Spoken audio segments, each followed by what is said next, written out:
Wrestling fans पूरी दुनिया में सबसे ज्यादा जुनूनी फैंस में गिने जाते हैं, लेकिन कभी कभी वो बात को बहुत आगे भी ले जा सकते हैं। बीते सालों में ऐसे कई फैंस रहे हैं जो रेसलर्स के ऊपर कुछ चीजें फेंक कर मारते हैं और कभी कभी वो चीज सही में उन रेसलर्स को लग भी जाती है। ऐसे बर्ताव को कभी भी बढ़ावा नहीं देना चाहिए और इन फैंस को हमेशा के लिए बैन कर देना चाहिए और यहाँ तक कि इनके खिलाफ कानूनी कार्यवाही भी होनी चाहिए। तो जुड़िए हमारे साथ, जहाँ हम 10 ऐसे मौकों की बात करेंगे जब WWE रेसलर्स के ऊपर रिंग में कुछ फेंका गया था। ब्रॉक लेसनर को रिंग में कदम रखने वाले सबसे ताकतवर रेसलर्स में से एक माना जाता है। लेसनर बहुत खतरनाक लगते हैं और इस पुराने UFC चैंपियन को उकसाना कभी भी एक अच्छी बात नहीं हो सकती। 2017 में रॉ के एक एपिसोड में एक फैन को पक्का अपनी जान से प्यार नहीं रहा होगा, क्योंकि उस फैन ने लेसनर को उकसाने की बहुत कोशिश करी थी। जब लेसनर रिंग की तरफ बढ़ रहे थे तो उस फैन ने लेसनर और उनके मैनेजर पॉल हेमन के ऊपर अपनी ड्रिंक फेंक दी, लेकिन उस फैन का मजाक बन गया जब लेसनर ने उसके ऊपर बिल्कुल ध्यान भी नहीं दिया और एक बार भी उसकी तरफ देखा तक नहीं। उस फैन की किस्मत बहुत अच्छी थी कि लेसनर को गुस्सा नहीं आया, लेकिन जो भी हो उस फैन को बिना किसी शक के एरिना से तो निकाल ही दिया गया था और WWE के सभी इवेंट से उसे बैन भी कर दिया गया। Stephanie McMahon. एटीट्यूड एरा के दौरान स्टेफनी मैकमैन का हील वर्क बेहतरीन था, क्योंकि स्टेफनी जानती थी कि वो अपनी ऑडियंस को कैसे गुस्सा दिला सकती है। लेकिन ये शानदार हील वर्क तब उल्टा पड़ गया जब कट एंगल के मुताबिक एक फैन ने एक शो के दौरान स्टेफनी के ऊपर एक बेसबॉल फेंका था।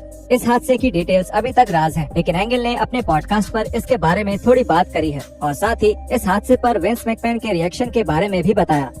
ये पागलपन है। तो मैं पुलिस को बुलाने वाला था, लेकिन मैंने इसकी जगह विंस मैकमैन को फोन कर दिया, क्योंकि उस रात शो के दौरान स्टेफनी मैकमैन रैंप पर गई और किसी ने उसके ऊपर एक बेसबॉल फेंक दी और विंस मैकमैन इसके बाद सिक्योरिटी के पास गए और बोले, तुम उस आदमी को ढूंढो जिसने ये किया है, मुझे फर्क नहीं पड़ता इसमें कितने पैसे लगेंगे। फैन से कहो उन्हें तब तक पैसे देते रहो जब तक वो हाँ नहीं बोल देते। उन्हें जितने चाहिए दो, 100 पे नहीं मानते तो 200, 300, 400, 500।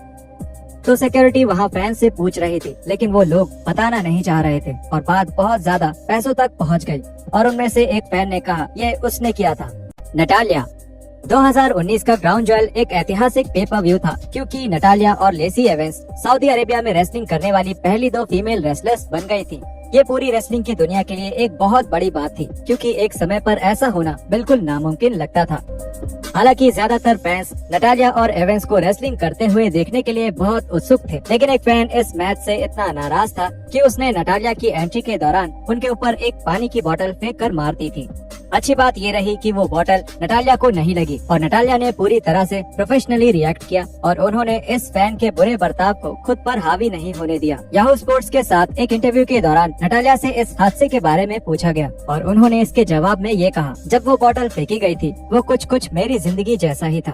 हम इंसानों की जिंदगी, मैं आज तक ऐसे इंसान से नहीं मिली हूँ जिसे जीवन में संघर्ष न करना पड़ा हो। उस समय मैं केवल एक ही बात सोच पा रही थी, अच्छा एक बोतल मेरी तरफ फेंकी गई, मैं आगे बढ़ने वाली थी, क्योंकि आगे बढ़ते रहना जरूरी है, चाहे वो किसी भी रफ्तार से हो। इसी सोच की वजह से मैं आज यहाँ तक पहुँच पाई हूँ। मेरे ऊपर बोतल से भी बुरी चीजें फेंकी गई हैं।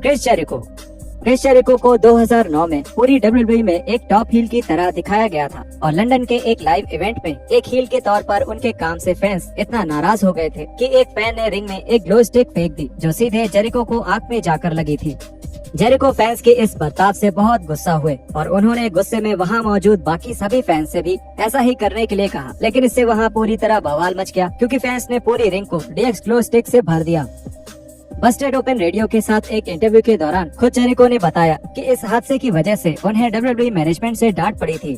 मैं अपना प्रोमो कर रहा था, वही हील वाला काम, सब मुझे बू कर रहे थे। किसी ने मुझे आंख में कुछ फेंक कर मारा, वो मुझे जोर से लगा था, मुझे गुस्सा आ गया। फिर मैंने कहा ठीक है, तुम्हें मुझ पर चीज फेंकनी है, चलो सब लोग फेंको अब। और सभी ने रिंग में कुछ फेंकना शुरू कर दिया।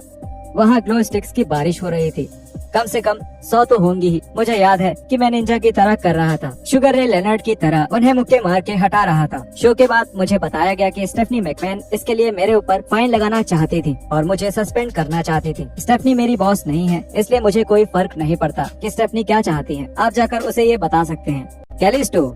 2017 में 205 लाइव के एक एपिसोड के दौरान कैलिस्टो रिंग के बाहर पड़े हुए थे, जब अचानक कहीं से पानी से भरी हुई एक बोतल उनके मुंह पर आकर लगी।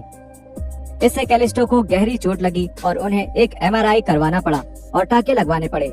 अच्छी बात ये रही कि कैलिस्टो की चोट के लिए जिम्मेदार फैन को पकड़ लिया गया था, लेकिन उस फैन को क्या सजा दी गई ये कभी सामने नहीं आया, लेकिन उसके ऊपर कानूनी कार्रवाई तो जरूर हुई होगी।